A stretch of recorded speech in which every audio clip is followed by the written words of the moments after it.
Don't mind me. I'm trying to Okay. throw this ruckus.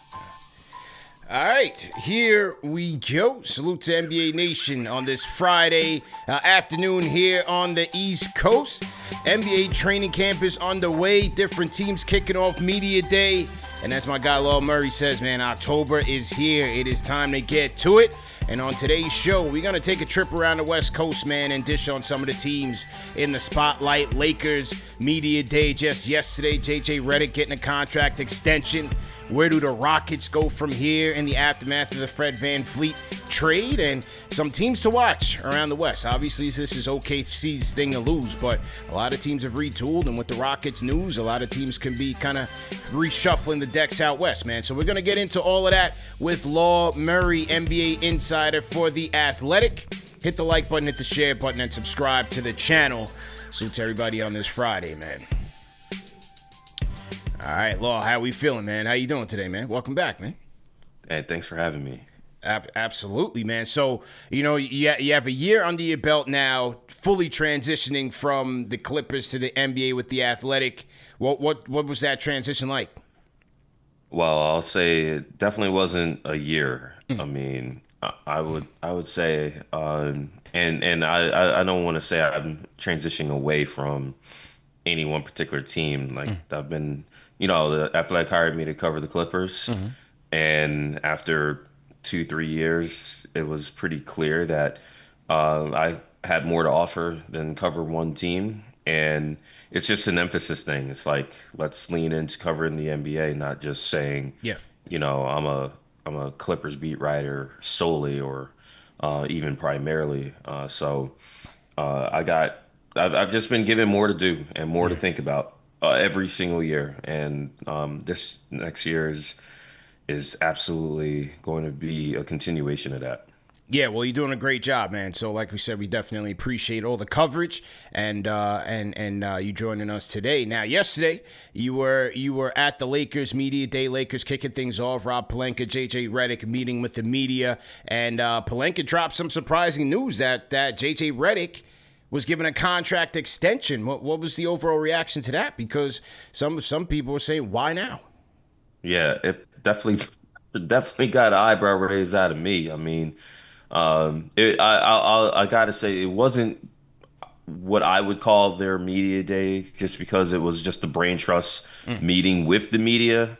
It wasn't their players. It's not like what you've seen from, for example, the Nets, the Knicks, the Sixers, the teams that have international trips and, get a chance to start their camps early because they're going to be leaving the continent for a period of time.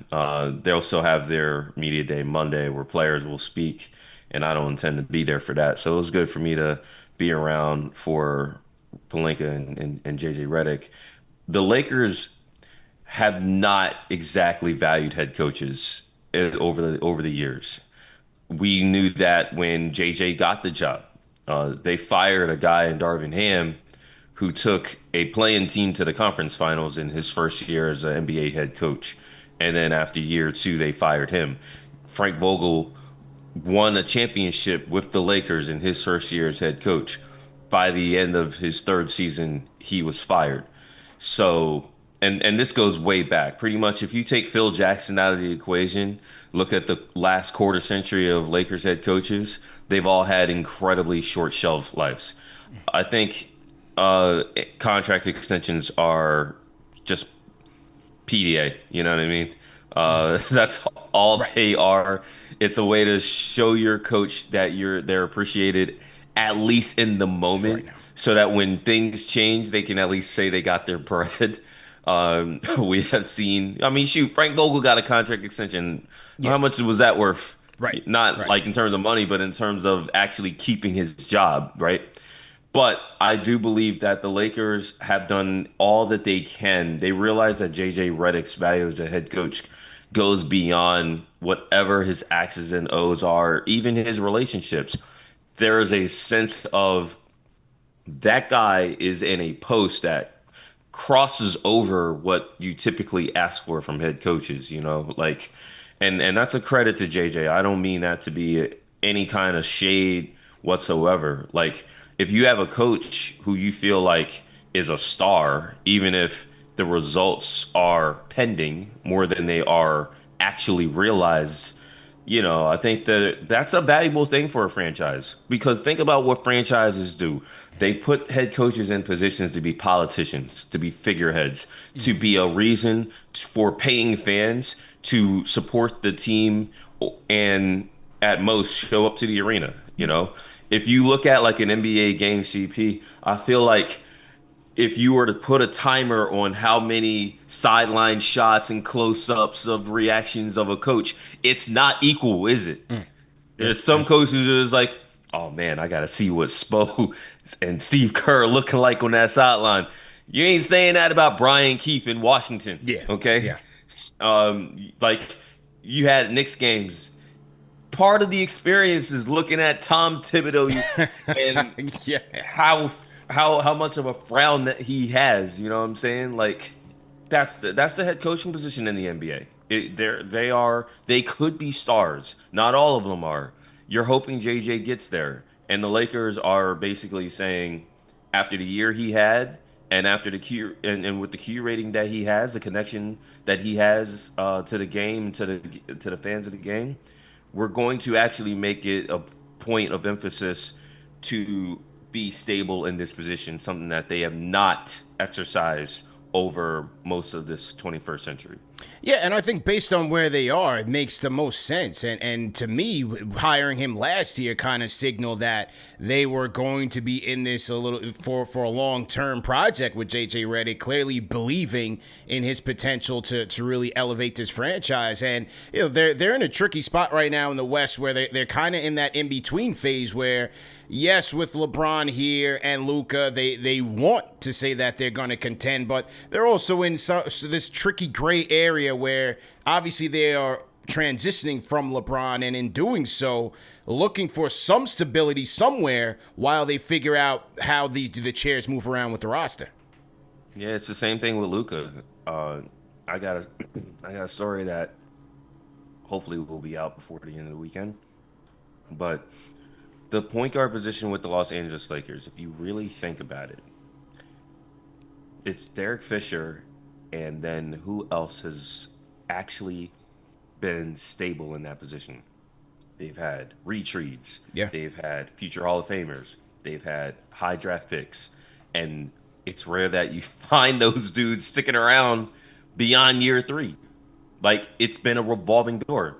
Now Luka Doncic falls into your lap. You extend him. He's in his prime. There's a reasonable chance that we haven't seen the best version of him yet. Yeah. So now, in basically a year's time, the Lakers have signaled that, yeah, like point guard and head coach, we have not respected, keeping a stable, uh, tandem at those spots, your on court brain trust. And now, at the very least, they've identified two guys that they hope bucks that trend. Which is why, look, I still give Redick credit going 50-32 that year. Yes, it was disappointing to lose to the Timberwolves in the way that they did, but all things considered, with the injuries that the team had sustained, with the LeBron cloud, and then trying to figure out how Luka Doncic fits into the equation, all while having no real center, look, I thought they did as well as they could. But, now it's, again, where are they in the competitive landscape of the West? Like, is the expectation from Blank and these guys to truly contend, or do they understand that I don't see it that where they are in terms of being a true contender? Yeah, they're the Lakers, so they're always going to pay lip service to contending. And the West was the Western Conference was weird last year, man, because the Houston Rockets were the 2 seed, the Lakers were the 3 seed. Neither one of those teams survived the quarterfinals. Yeah. So they were closer to being middle of the pack teams than they were elite division champions, if you want to call it that. Like it was OKC and the rest. And that's not to say Oklahoma City clearly had their flaws as well because they were challenged in every playoff series they had, especially against the Denver Nuggets. I mean, the Denver Nuggets in turn they had to play a game seven on their home floor in the first round just to make it to OKC. The West is deep, but it's not like I wouldn't call it all these elite teams. The best teams, outside of Oklahoma City in the league last year were in the East. You know what I mean? You had two 60-win Yeah. teams in Cleveland and in Boston. Boston, the defending champions, and then you had two other teams that actually made it to the conference finals. One team fired their coach because they felt like their expectations was to break through to the finals, especially if they could knock off a team like Boston. The team that actually did make it to the finals, they were, an Achilles tendon away from possibly winning the damn thing. Yeah. Like the East should get more respect for their playoff viability. Whereas the West, it's a bunch of teams that their regular season good, but damn, they are flawed. All of those teams are flawed. The Lakers are a part of a flawed group of teams that they're going to beat up on the teams they should. But when it comes down to it, do they have the optionality? A word that we heard often from Rob Pelinka Thursday. Do they have the optionality to beat teams that look differently, depending on a variety of factors? That obviously was a failure in the postseason this past spring. The hope is that the Lakers are a more complete team. I believe they are a more complete team, but are they going to be good enough to win a championship? And, you know, that is going to depend on factors that go beyond their best players. Well, when you look at the top two, especially last year, and look at some of the final four, what those teams can hang their hat on is having multiple options of shot creating, playmaking to a varying degree that you can rely on. With the Lakers, and look, this is not an easy thing to do. They just still have not been able to transition from an over reliance on LeBron James in saving them. And look, he's over 40, and he's been showing miracles, but eventually Father Time is going to stop him dead in his tracks eventually. So, it's very interesting to see where the roster is composed and whether or not they truly have that roster versatility. But now I'm looking at a guy like an Austin Reeves. He bet on himself. He's going into this thing looking for a major deal. The question is, can he put his play where he wants his money to be? Man, Austin Reeves is a guy who he makes the Lakers special. I think for all these teams, you identify who your best player is and who the main help for that guy is, the guy who takes the most pressure off. But elite teams have the third guy who could be the guy. And Austin Reeves, man, he had games last year where he punched fools. Like, I think about the Pacers game. ESPN decides they're going to broadcast that game in Los Angeles because they thought Luka was going to make his debut for the team. He doesn't play, and LeBron doesn't play. And again, I just had finished watching the Pacers come back from down 20 to beat the Clippers only a couple nights earlier. This was the night of the trade deadline. So, you get a Saturday, I like to say Saturday morning. You know how matinee Yeah. games are, man. They might not start until 12:30 local time, but them boys is in the gym 9 o'clock in the morning. That's how I feel, right? And so like Austin put up like 40 plus on them dudes as the number 45. one guy, as the guy who had to get those buckets for the team to win.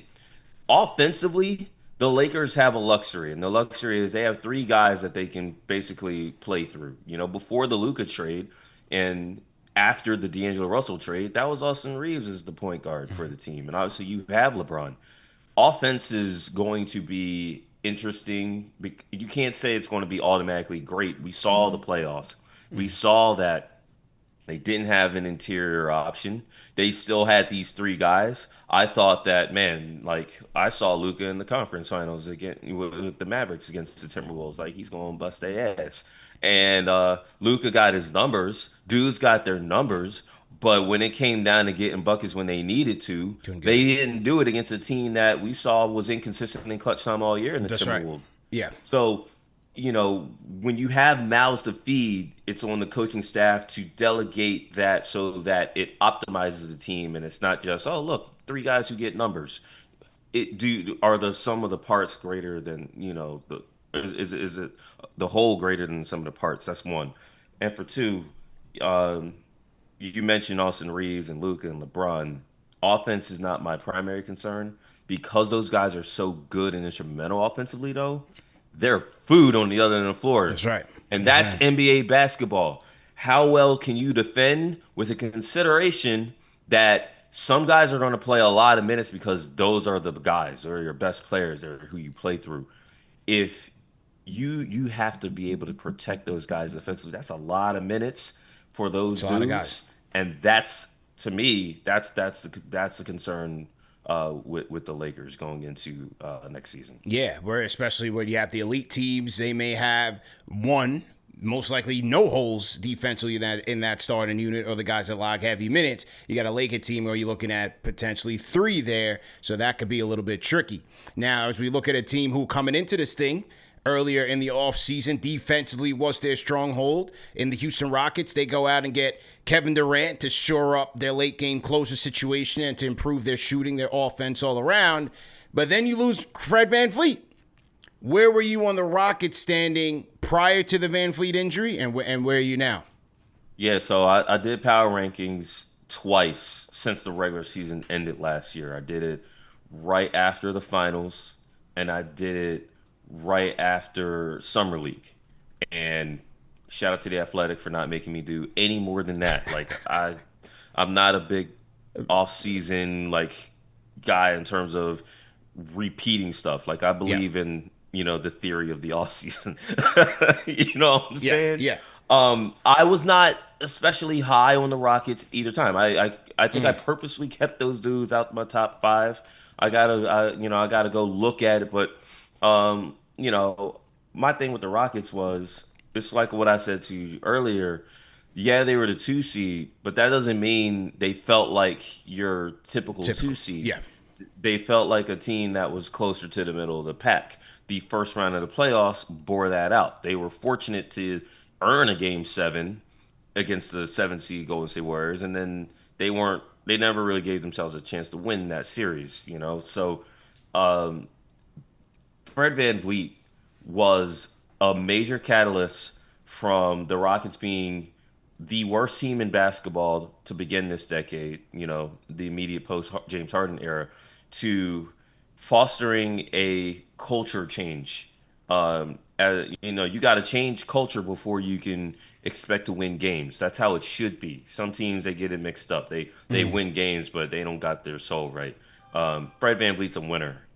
He's a competitor. He's a guy who it's not about his numbers. It's about how he impacts the guys that he's in the locker room with. He's an outstanding leader. He's a champ. I feel horrible for him. Yeah. To tear his ACL, the silver lining, and I don't like always doing this because I don't like equating. I remember when Terrell Owens was going through some real shit when he was with the Cowboys, and his publicist was like, Terrell Owens has 48 million reasons to feel like himself, and it's like you don't equate a man's bread with his heart and his Happiness. head. You know Yeah. what I'm Yeah. saying? That being said, I'm glad Fred got, he got his money first. Right. Right. You Right. know, he got his money, but they're gonna miss him. They don't have. This was the team that passed the ball the least in the NBA last season. Okay, and they just lost the guy who passed the ball the most on that team. There's not a clean replacement.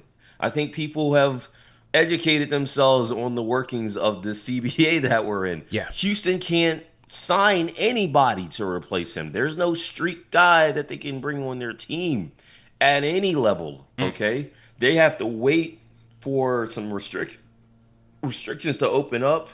The guys that they could trade, they're not going to trade. The guys that they might like to trade, they got to wait until mid-December at Yeah. the earliest. So they're going to have to throw some guys out there. There are two main takeaways I have. Number one, it's Amen Thompson time. Yeah.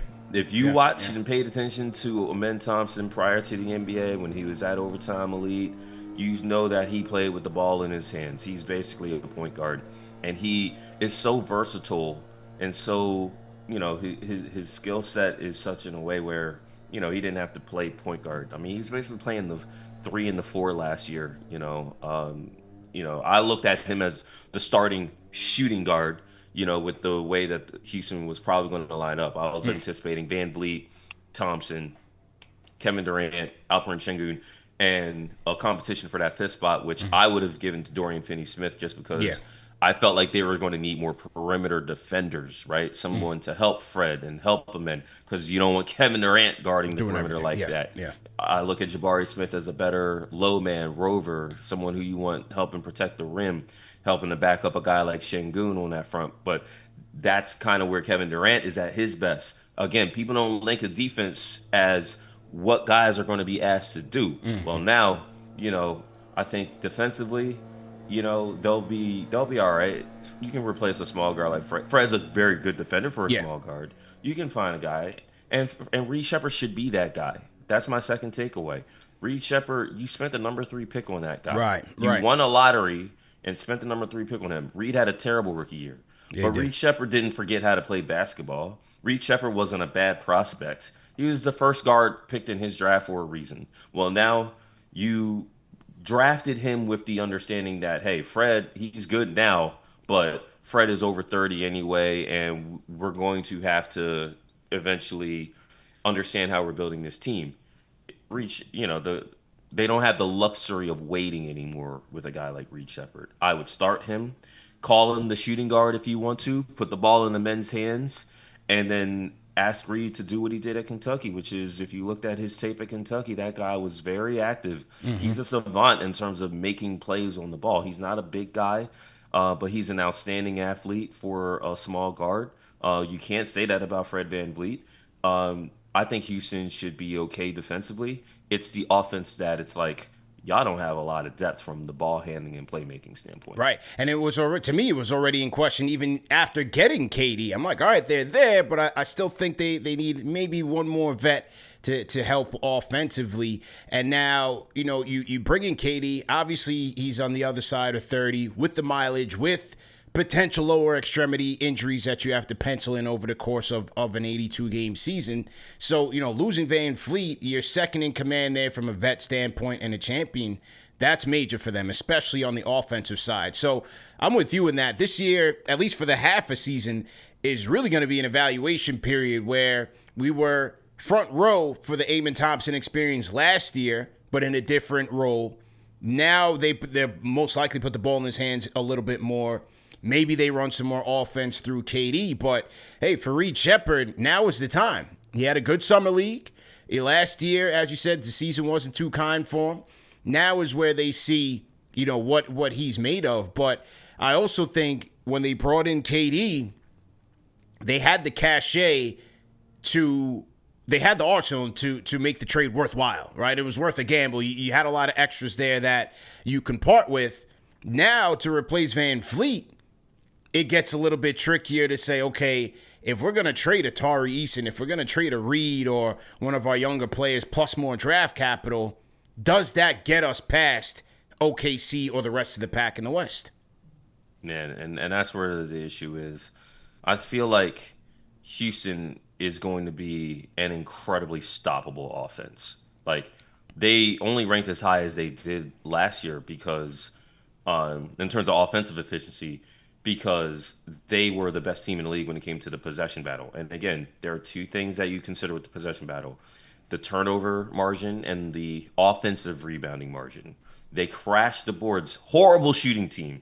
So they knew they were going to be bricks. And they were like, we're flying in and getting as many of these as we can. The Rockets beat you last year because they took significantly more shots than you last year. Because their point guard, even though Fred is absolutely part of the problem when it comes to, low efficient scoring output. Like Fred, I think he was far below 40% from the field. He didn't crack 40.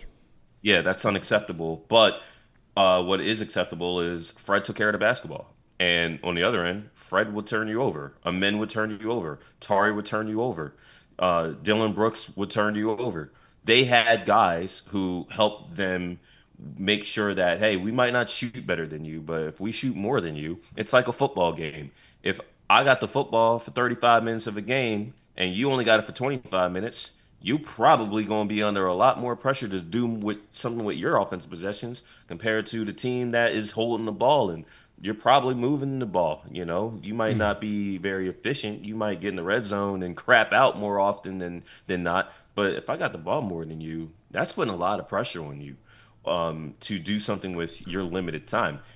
The philosophy of the Rockets should be the same: win the turnover battle, win the offensive rebound battle at all costs. You're hoping that Kevin Durant gives you a chance to win those games late when you need buckets to say, hey, I need a mid range pull up. I need to draw a double team, something like that. I need a guy who can make a three if someone else creates a shot.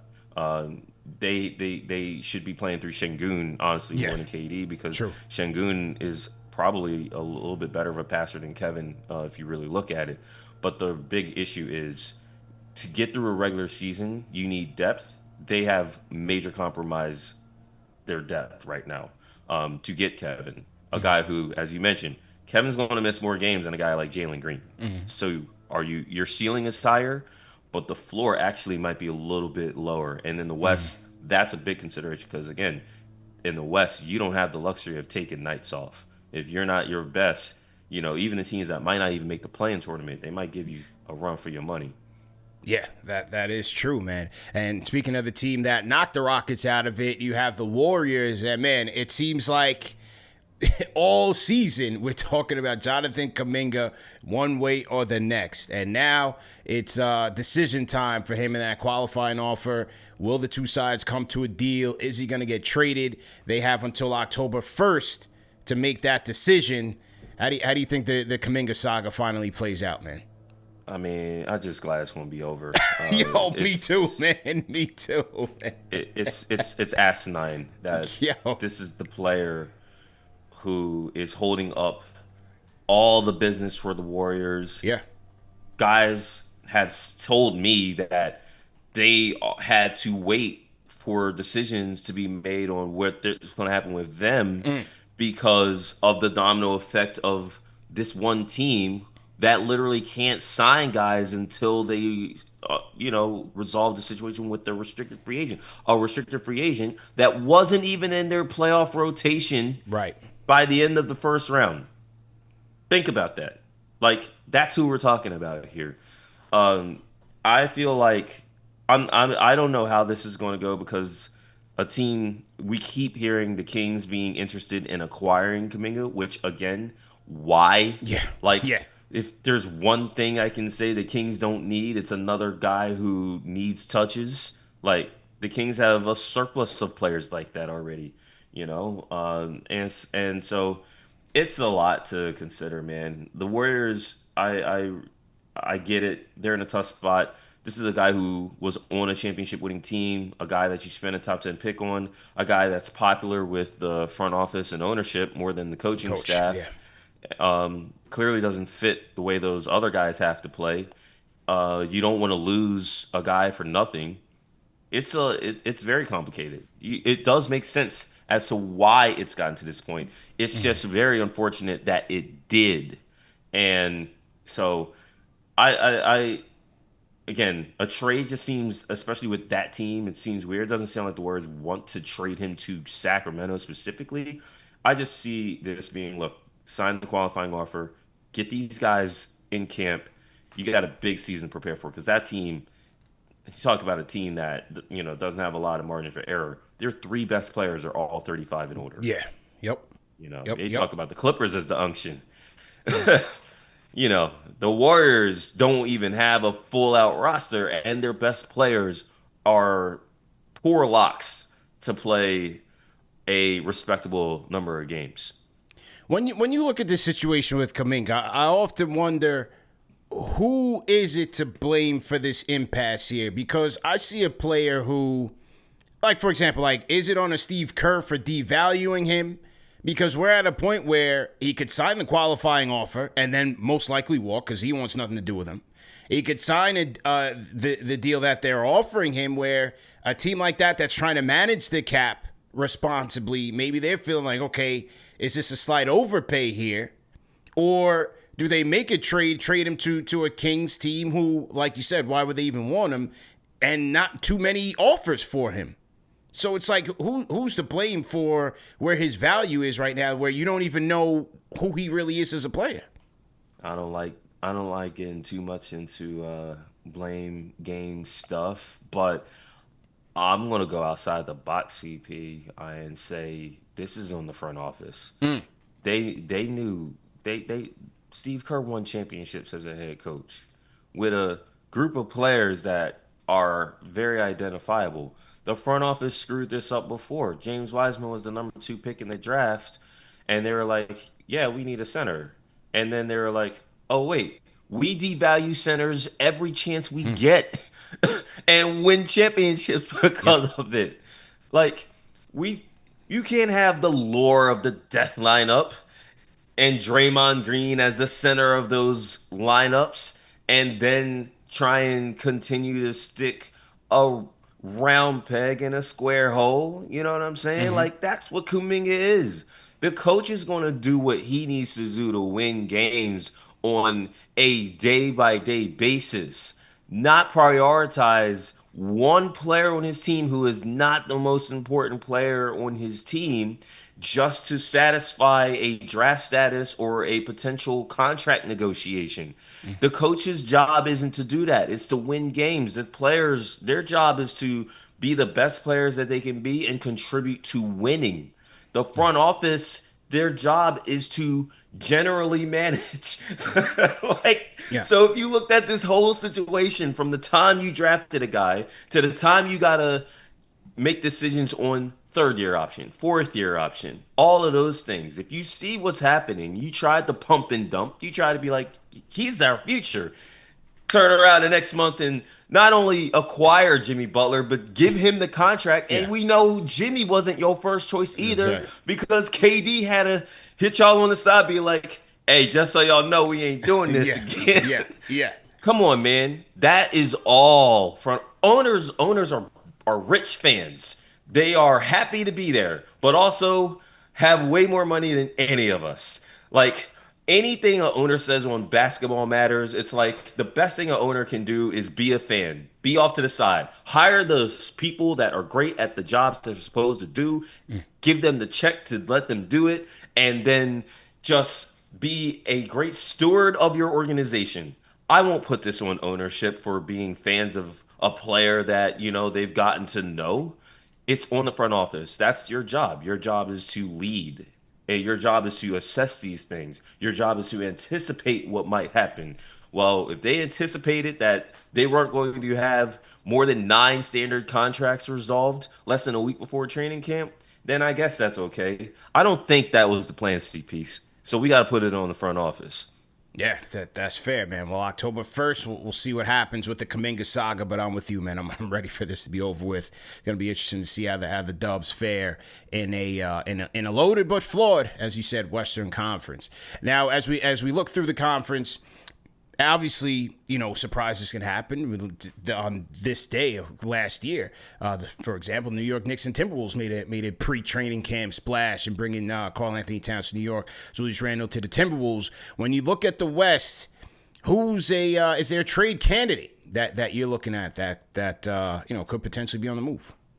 Man, the Western Conference is such where anything can happen in any given time. You think you have a good team to start a season, and then it hits the fan, Yeah, and you're not that team no more. yeah. You know, uh, I'm interested to see what happens with Zion Williamson. I I was just really gonna say am. that. I was just gonna say that. Because that guy, I don't know, man. We got Ozempic Zion now. Yeah, he's I don't looking know very what to svelte, make of it, man. man. Yeah, And so it's like my man's like, where my cover at?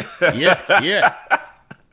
That team just hired a new front office. You know what I'm saying? It's not great when the dude that drafted you and paid you lost his job almost mainly. What's the headline? Yeah. The guy that we believed in the most wasn't able to be the guy who can say we are doing the right things as an organization. So that's why you fire, and change over your front office. Joe Dumars is not beholden to anybody. He's not beholden to anybody there. And so, you know, what if Zion plays well and the Pelicans aren't winning? And you're like, you know what we can do is sell high, you know? Um, Zion's a strange player to try and get on your team in the middle of the season. Um, but I'm interested to see what happens there because this isn't like previous Pelicans teams. I was excited to see the Pelicans play basketball this time a year ago. I thought they could be a top three seed with all the pieces. I didn't like the fit as much. I was like, this is weird. Someone's not going to start. Someone's, who is supposed to be the center on this team. But I was like, look at the talent that they had. They had DeJounte, they had CJ, they had Brandon Ingram, Zion, Trey Murphy, Herb Jones. They had pieces, Yeah. you know what I'm saying, that you were like, I want to see what Willie Green does with this group of guys. People love talking about the scam that is positionless basketball. Like, okay, then let's see it. You never saw it, CP. Never saw it. You never saw it. Those dudes never played a game together. There was never a game, 82 games, that all those guys that I just mentioned That were is active and crazy. available at the same time. And now that team doesn't exist anymore. Brandon's gone. CJ's gone. Crazy. DeJounte tore his Achilles. Trey and Herb are recovering from all-season surgery. I anticipate that they'll be ready to start the season. But, it's the same thing with the Pelicans. They're never fully whole. And now the team that they are now with, skinnier Zion is not the team that you would have wanted to see that skinnier Zion lead and play for. That's what's unfortunate. The era where the Pelicans had special rosters, that time is over. And now everyone's under pressure. Willie has his job for now, but we know that, they start 5-15, what happens? You know what I'm Yeah. saying? And he was once upon a time, one of the darling coaches of the league with a major reputation. So it's crazy how things just change in a drop of a dime. 1 minute they're playing, Cinderella team, and next minute they're just in a team in the tailspin right now. Yeah, and that's what's unfortunate. They're in the West. They're the team that you can't be surprised if they knock guys off early in the season and compete and win. That's what you're going for. That's why when you start a team, you get these media days. You tell people, we're trying to win. You have training camp. We're trying to change how we're playing, understand what our identity is, and establish that identity and maintain that identity. You don't know what you can do. It's like the attitude your team has if you get off to a surprise start might take you through the whole season. I watched it with the Clippers last year. People had no expectations for that team for a variety of reasons. They get off and they survive their first quarter of the season, and all of a sudden, guys start to be like, "Oh, we belong here." It wasn't just talk. We believe, but we still needed to validate the belief that we had in this room. You know what I'm saying? It goes both ways. If you believe in yourself, but then you get off to a bad start, you're not coming into the gym with the same confidence. You're not coming into the gym with the same sense of urgency. You thinking, I mean, let's see how this first 5 minutes go, but if we down, bro. Yeah. It changes things.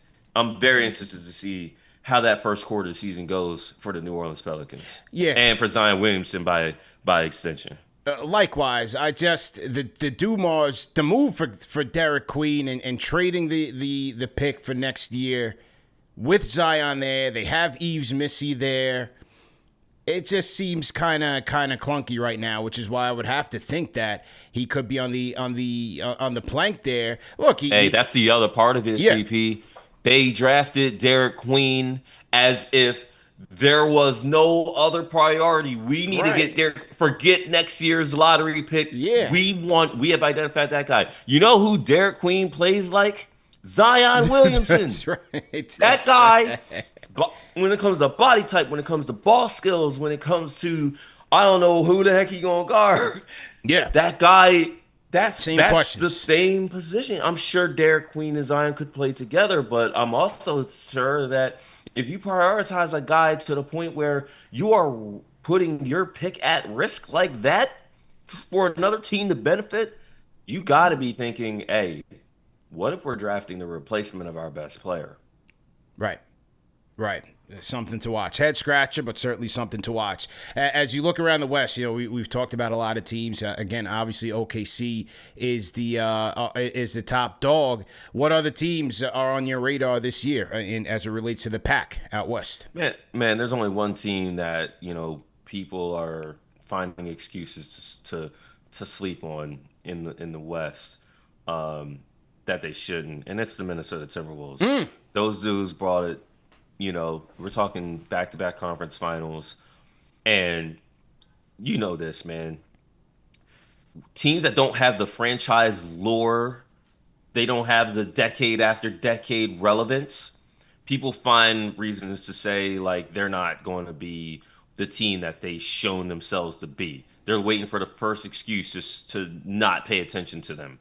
I hate it when people be like, the NBA is so much better when Team X is good, because it's an implicit statement to say that the league ain't as good when Team Z is good. That's how I hear these things. And maybe it's because I'm cynical and because I'm from Philadelphia. I hear that. I'm like, they ain't never say that about the Sixers. The league ain't better when the Sixers are good.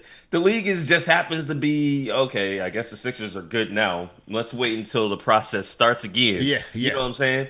Minnesota has earned the right to be considered a team to be reckoned with. They have a literal MVP candidate in his prime. Dude got iced tea to make commercials for him. Okay? He is a star. And you have people trolling and saying he'd be even more of a star if he was playing in one of our preferred media markets. That shouldn't be how the NBA looks at this. I watch so much NFL football. Do you care who is playing for Los Angeles? No, because people in Los Angeles don't care about the That's NFL right. teams That's in right. Los Angeles. Damn it. That's right. If you're good, you're good. If you play quarterback and you are an MVP candidate, you put your city on the map. You are all of a sudden a guy that transcends all of that. Anthony Edwards should be that guy, because we have not seen the best version of Anthony Edwards. It's the same thing with Luka, but Luka has a couple years on Ant. Anthony Edwards is a guy who has gotten valuable experience, not just busting that legendary ass in the playoffs, but the way he has lost has given him a chance to take seriously how close he is to having the league in the palm of his hands. And I ain't just talking about marketing and face and all of that stuff. That stuff doesn't matter to me. What matters to me is, what are you doing to improve your game to make yourself and your team that much more of a problem? You mentioned this time last year, the Timberwolves and Knicks made a blockbuster trade Yeah. at a time where the most tapped in people could anticipate such a thing, but it was still jarring. It was way more jarring for the Timberwolves than the Knicks. The Knicks were like, we don't have a center. Julius just had shoulder surgery. Jalen Brunson emerged and was that dude. We might want to move Julius. Anybody want to? No one was thinking Minnesota was going to tap the eject button on Karl Anthony Towns the way they did. That disrupted Minnesota's psyche pretty much the entire season before the All-Star break. It was the opposite effect for the Knicks. The Knicks took off and they pretty much were like, hey, we can't beat the best teams in the conference, but we gonna do everything else. The Knicks, they did not get better over the course of the year. Once teams got to get used to their five-man starting lineup, it was like, oh, y'all net rating ain't looking like it was back in the fall. Minnesota, once Julius missed some time and got over his damn self and got back healthy with Rudy Gobert, Took off. that team started to take off a little bit. They survived the play-in tournament. They were looking like a play-in tournament for sure. Minnesota has an opportunity to do what they did the year before, to validate that they belong and to take the next step. And if they can do that, they are going to be a problem because they can defend, they have depth, they have shooting, they have real talent at the top. And they have guys who, instead of last year, a bunch of guys not being able to talk to each other because they're moody and because that was the team that they had, especially breaking camp. Now it's, hey guys, we won together. We knocked off the Lakers. We knocked off the Warriors. We don't need to apologize for knocking off. It's not our fault the Lakers didn't have a center. It's not our fault that the Warriors forgot how to play basketball without Steph. Like, Minnesota shouldn't be apologizing for that. They shouldn't be apologizing for us raising them to a level where we think that they could possibly be the team that comes out the West next year. Yeah, I think they're a team certainly on the radar who I'm interested to see. Are they going to kind of get over those war wounds and make it to the next level? I was a little disappointed in their showing it against OKC and losing in that gentleman's sweep. But Hey, I wasn't disappointed. I thought they were going to get their ass kicked, you and thought, they did. I thought they would have gave them because of the defense, and as you said, Hey, I and thought what was they that would've gave them a game? better Hey, run. they beat them Bulls by 43 points. Yeah, I'm like, yeah. wait, let me go look up. I ain't never seen a team survive a loss like Right. But OKC was just that good. But they were that flawed, and Minnesota was that good too. Minnesota just couldn't tap into it. Now you want to see, hey, when you play in the playoffs, you know what I saw? Luka Doncic literally turn Rudy Gobert into a spinning top that you see under a Christmas tree during the playoffs. We talked about it all summer last year. Luka saw that same team, and he had LeBron as a co-star. And what happened? Minnesota was like, "I got something for you, right?" Yeah. What's stopping Minnesota from saying, "Hey, we got gentlemen swept by the Thunder. If we see them boys again, it's gonna be different." They beat the Denver Nuggets, man, when they were conference, like the Nuggets were the defending champions. No one expected that. And then guess what? Minnesota was like, we got something for y'all, Denver. We will sweep y'all. They didn't lose to the Nuggets one time last year. Okay? True. Like, that was a big reason Michael Malone got fired. You remember that game? Yeah. And, towards the end of the season, when Russell Westbrook flies out, fouls Nikhil Alexander Walker, free throws, overtime, game over. I mean, Minnesota, look at their team. Look at who they can play against. They beat themselves in a ton of games last year. Like, that stuff can turn around, man. Yeah. And I like what I'm hearing out of there. You had Ant-Man. He was focused. He wanted everybody out there getting ready in the off season. John Krasinski off The Athletic just wrote a great breakdown right up on Julius Randle, very introspective, and says it's the happiest he's been. So we'll see if he carries that further. And I like the bench dogs that they got, man, with Shannon Jr., with Dillingham, and I forget the name of the other guy. Jalen Clark. You got to put Jalen Clark in that mix. Yeah. I like the dogs that they have coming off the bench. But you mentioned somebody in Gobert. And with the deal, Naz Reid just got his bag. He just got his deal. Do they keep Gobert going forward, knowing that you invested all this in Naz Reid? Do you see an eventual transition here where, it's Naz Reid getting bumped up to that 5 spot? They go a little bit smaller with Reid and Julius. I don't think they would want to do that until Jan Behringer is ready. That was a hell of a first-round pick. And that's a first-round pick. They got that pick from New York because New York got that pick from Detroit. That's right. It was very interesting that Detroit, they picked last year to make the playoffs. It was like, hey, bro, just so you know, we not getting the 5th pick in the draft this year. We gotta find a way. And they found a way. I love it when teams do that. They're like, hey, why don't we make the playoffs this year and see what happens? Hey, that pick was 17th overall. They used it on a young French center. When Johan Behringer can show that he can be the guy as far as the rim protector, because Naz Reid's a different player. Right. Naz Reid is valuable because when you need him to play the 4, he can play the 4. When you need him to play inside, he can play inside. When you need him to play outside, he can play outside. I love Naz Reid's defensive effort in the playoffs. Naz is not known for being a defensive player. That dude, when he was guarding Luka, he competed. That's what it is. I love basketball, man, because, basketball gives you an opportunity to establish one thing, and then guys will say you can't do something, and then it's plain as day. We're going to see it, especially in the playoffs when it's like every game, you're close to the end of somebody's season. It must not be yours. They need Behringer to show that he can learn as much as he can from Rudy. It's going to take a year, so I don't anticipate them moving off of Rudy anytime this year. But best case scenario for Minnesota, honestly, you're on the right track here, CB. Best case scenario is that guy, Johan Behringer, can show that he can be a guy who can be a legitimate starter as soon as year 2. There's no guarantee of that. Young bigs, it takes a while. Yeah. I think people need to understand that. But the best case scenario for Minnesota is that they can get to a place where they can move off of Rudy sooner rather than later. Yeah, and that was a nice way to luck into that draft pick, man. I got a chance to see him early in summer league. Very impressive. So as you said, his development will be something to watch with the Wolves, but they have enough right now to get it done. So we'll see how they contend out there in the West, man. Great show though, man. Definitely appreciate all the time and insight. This was definitely a great breakdown. What do you have? Anything coming up for the Athletic? What do you have to preview on the pipeline? It's up to my editors, so shout out to them. Shout out to the Athletic. I got mad stuff in the works. I actually got a story up Friday morning, and that's looking at the Clippers and the fact that we've been talking about them because of this scandal, and we haven't not been talking about the basketball part of it and the players having to speak on it, including Kawhi. So I hope people check that out, and you know.